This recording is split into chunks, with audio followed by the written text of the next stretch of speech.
But let's get to the big news for the day. The government relaxing the foreign direct investment of FDI norms in a host of sectors, including the civil aviation, single brand retail, defense, pharma, by permitting more investments under the automatic route. Other sectors in which FDI norms have been relaxed include e-commerce and food products, broadcasting carriage services, private security agencies and animal husbandry as well. Now, the decision to further liberalize the foreign direct investment with the objective of quote-unquote providing major impetus to employment and job creation in India was taken at this meeting that was chaired by the Prime Minister Narendra Modi today. This is being seen as the second major reform, especially in the FDI space. Let's go straight now to India Today. Shweta Punj. Shweta, this is a big, major reform that has been, decided by the Prime Minister. Absolutely.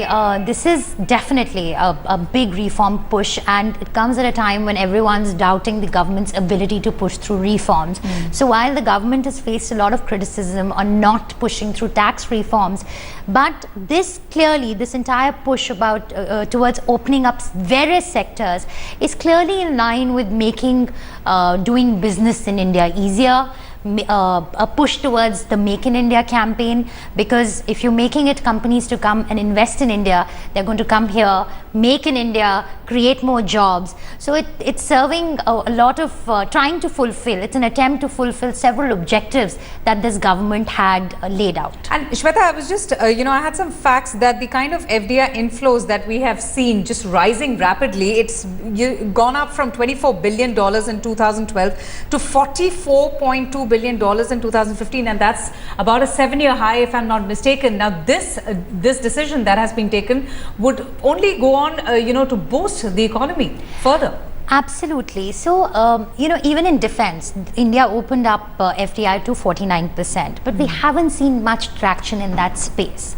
So clearly there are fundamental issues somewhere, which is why India has not been able to attract the kind of investment. So I was speaking to a few people, and the feedback has been that ease of doing business still remains a distant reality, because for every foreign investment proposal that comes into India, it goes to a board for a lot of sectors. Now they've made it automatic, which would mean that a lot of bureaucratic red tape would be cut off. So it's a big signal that's going out to the world that, hey, we are open, so come and invest here. It's also said modern technology or 3 साल का cutting-edge technology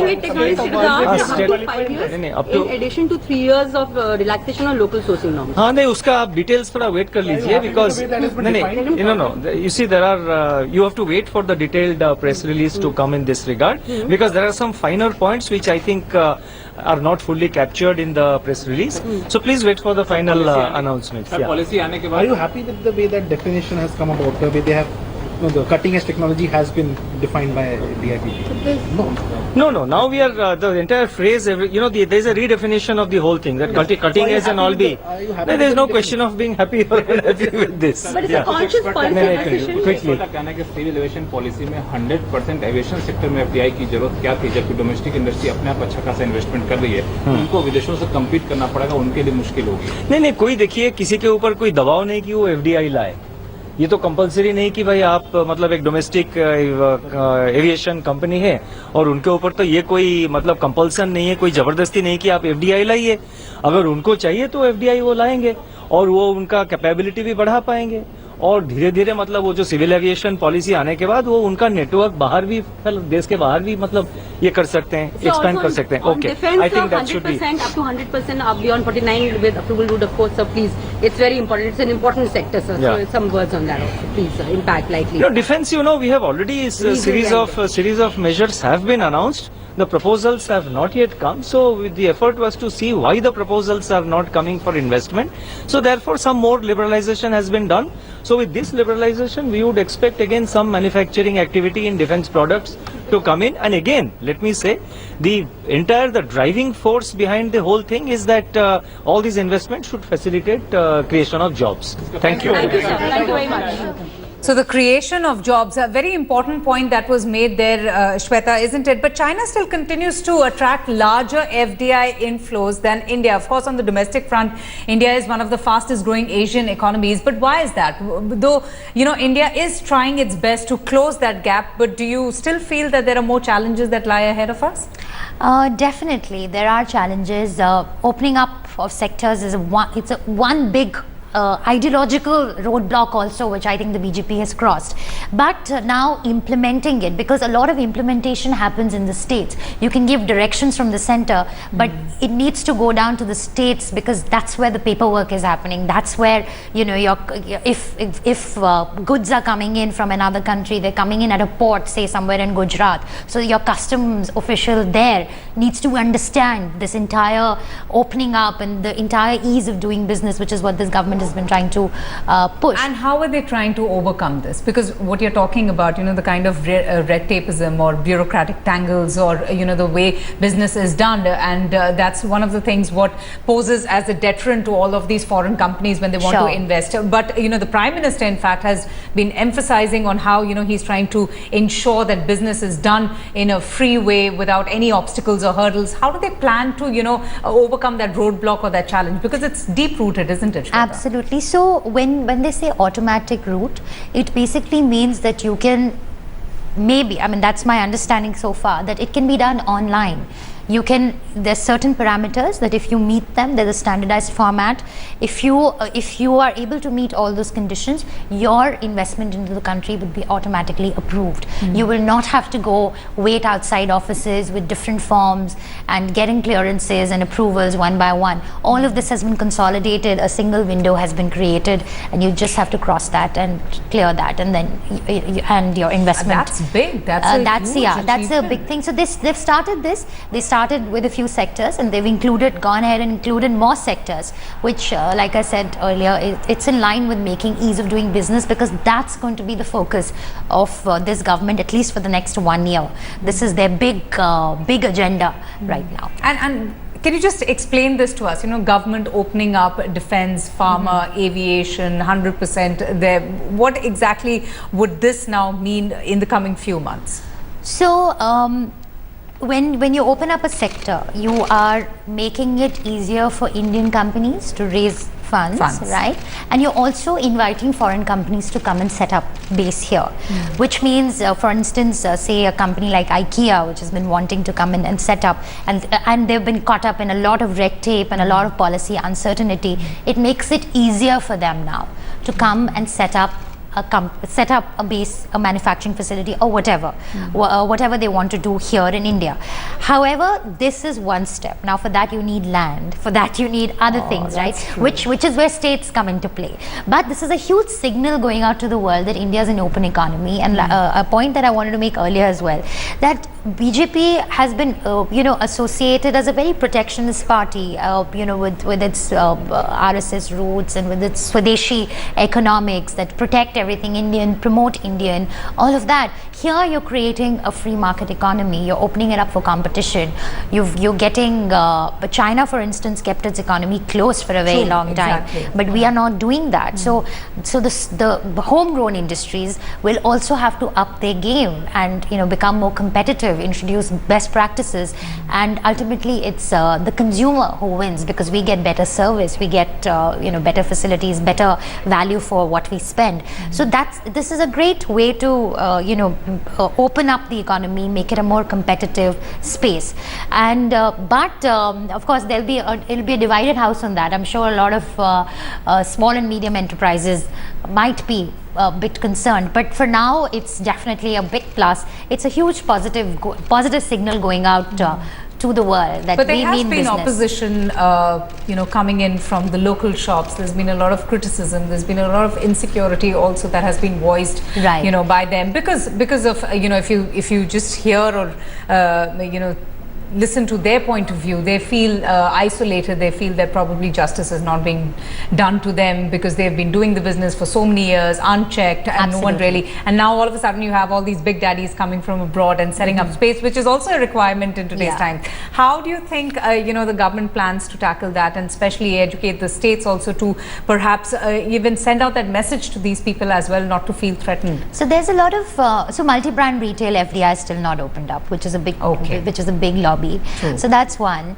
But beyond that, there is a lot of sensitization effort going on with the states, and a lot of states are going ahead and pushing through their own reforms. Like Rajasthan has done that in labor, and they've made it easier for companies to hire and fire labor. So a lot of states are doing that on their own, and there's a lot of monitoring that's happening from the central government as well, where we have the PMO, we have the finance ministry trying to keep tabs on how states are progressing. And DIPP had come out with a ranking of how different states are faring on this ease of doing business. Also the timing, Avantika, is quite interesting, because the government right now is facing flack over this entire Raghuram Rajan exit, or him leaving his job as a governor by September. And then today we have this huge big bang announcement coming out. So that's what's going to dominate the headlines now. Oh, absolutely. And it is, Shweta, we also have with us Divina Gupta. A big major reform push there, a big decision there that has been taken by the government. What are the kind of reactions, Divina, that you're getting in right now?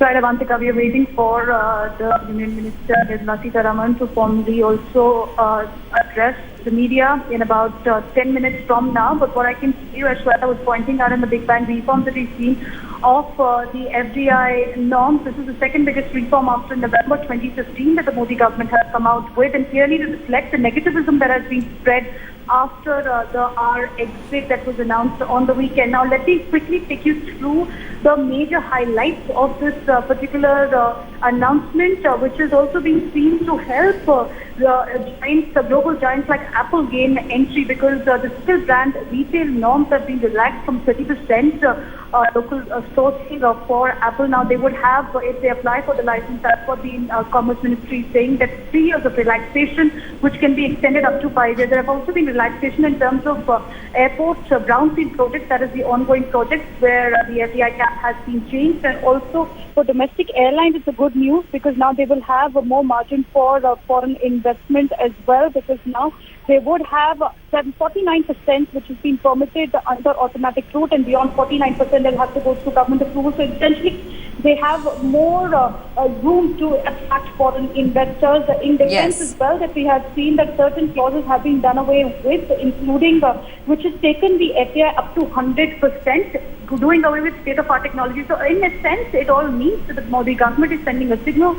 India is ready for business in this global volatile environment. And right.